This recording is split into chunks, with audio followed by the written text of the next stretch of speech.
Imagine stepping outside 300 million years ago and being greeted by a dragonfly with a 75-centimeter wingspan, bigger than a bald eagle. This isn't a sci-fi movie. This is the Carboniferous period, a time when insects ruled the land and everything was larger than life. Dinosaurs. They were still 100 million years away.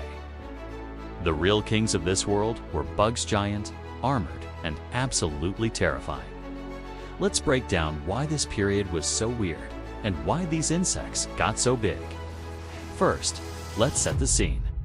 The Carboniferous period lasted from 359 to 299 million years ago. Right after the Devonian extinction that wiped out most marine life, the oceans were still recovering, but the land, it was booming. The continents were clustered together into a supercontinent called Pangaea. Most of the land was covered in dense, swampy forestal trees like lepidodendron and sigillaria, which grew up to 40 meters tall. These weren't like the trees we know today. They had scaly trunks and spore cones instead of seeds. The air was thick, with oxygen about 30% to 35%, compared to 21% today. That's key. Insects don't have lungs. They breathe through tiny tubes called trachea. More oxygen means bigger insects, simple as that. With more oxygen flowing into their bodies, they could grow to sizes we can barely imagine. The climate was warm and humid, with no ice caps.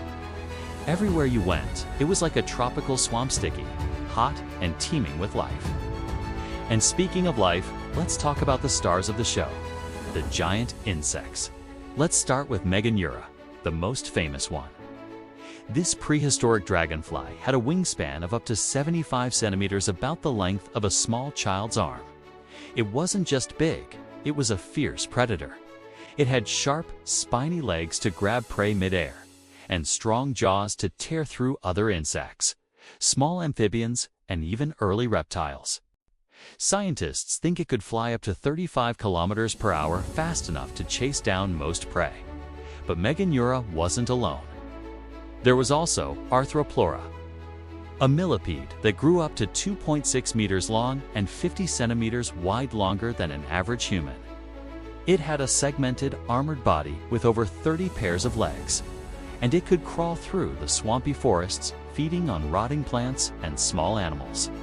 It was basically a walking tank. Now, I know what you're thinking. Why would anyone want to live in a world with giant bugs? Trust me, it wasn't easy. But this video's paid partner, NordVPN, can help you escape to a safer digital world even if you can't escape prehistoric insects. In today's world, our online privacy is under attack. Hackers, trackers, and even ISPs are watching what we do. NordVPN encrypts your internet connection so no one can see your data.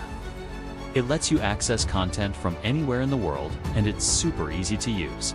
Just click a button and you're protected. I use it every day to stay safe online, and you should too.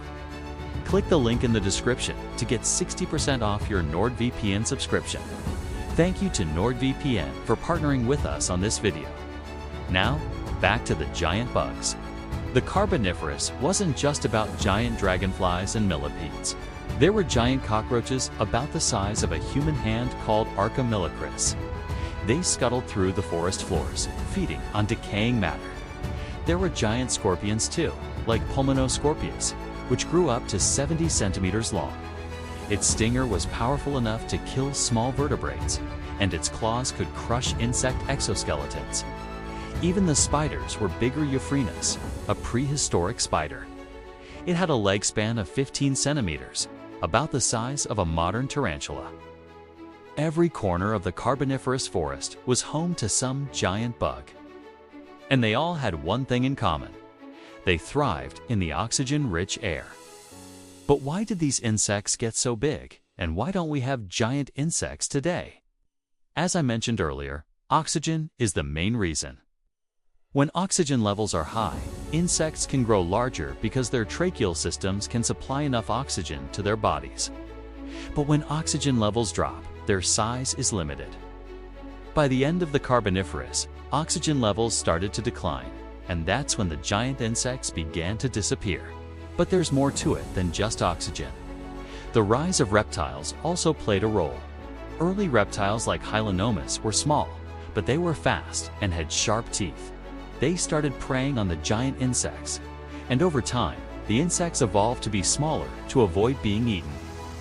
The Carboniferous forests were also crucial to the planet's history.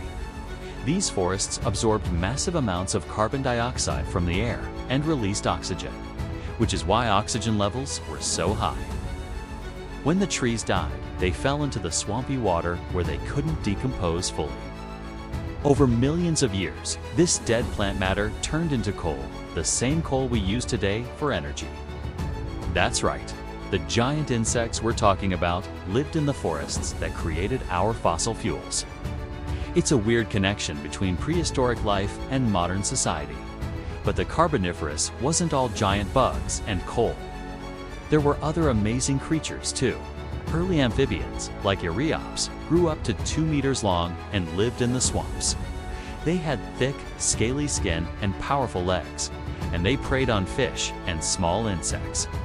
There were also early reptiles, which were the first animals to lay eggs on land. This allowed them to move away from the water and colonize new areas.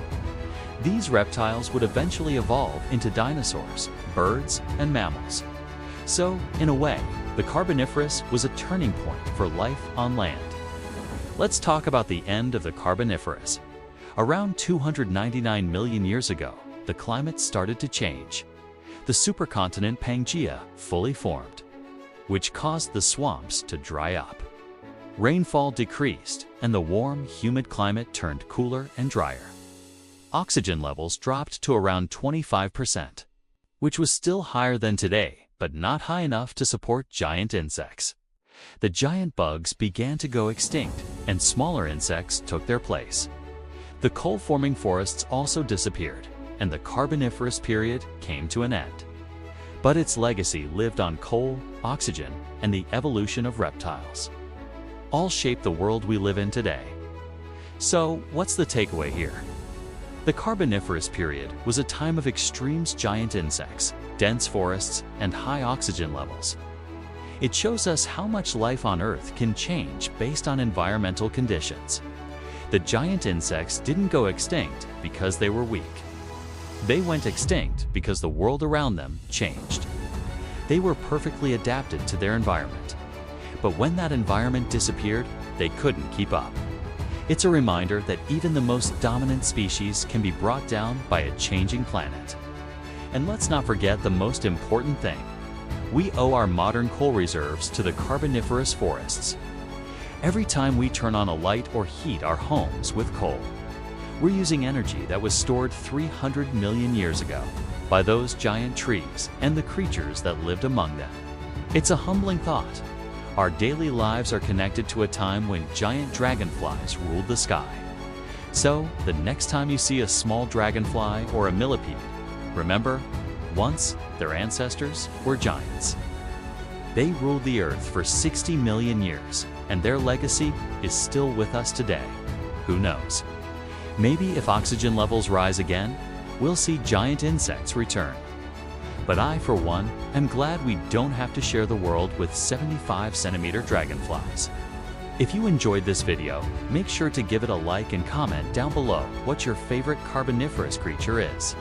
And don't forget to subscribe to our channel so you don't miss our next deep dive into prehistoric life.